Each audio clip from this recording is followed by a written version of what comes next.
Hello, I'm back.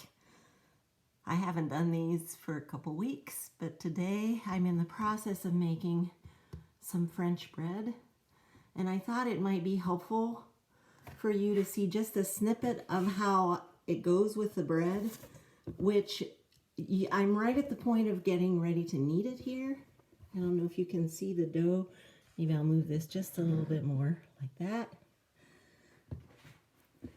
People often ask about the kneading part, and what I've discovered when I've been teaching classes is that usually people think they have to add more flour rather than less. So I'll show you see how tough and how rough that dough looks right now. With the French bread dough, you want to be very nice to it and just very gently tip of your fingers start to do the kneading. See how that goes, and then before you know it, it's starting to get a little bit smooth. And the main thing is you do not want to add too much flour.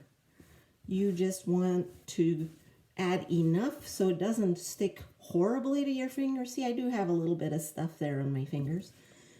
But, and if you do it gently like this, then you get air being built into it as you need, and see how smooth it's getting.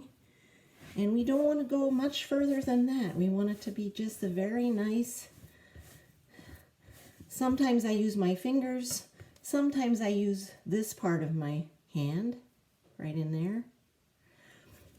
But the main thing is you want to just get it nice and smooth, but still sticky for the French, because that will help it to really grow in a bubbly way, so that when you're done, it'll have nice holes in it, which is what you want with the French bread.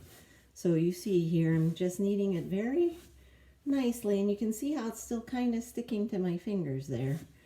Just gingerly add a little bit of dough, and that's about all you need to do right now.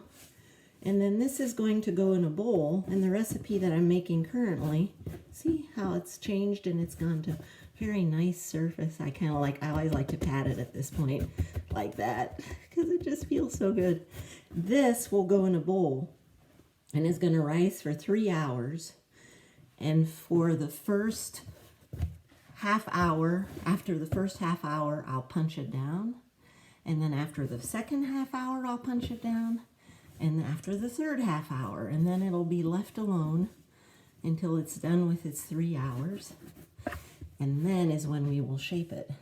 So that's just my little snippet about making sure you don't add too much flour. You can see it's kind of still moist on the inside, but getting it nice into a nice ball, so it's nice and smooth on the top. And that'll go into the bowl. All right, nice to see everyone again. We'll see you later.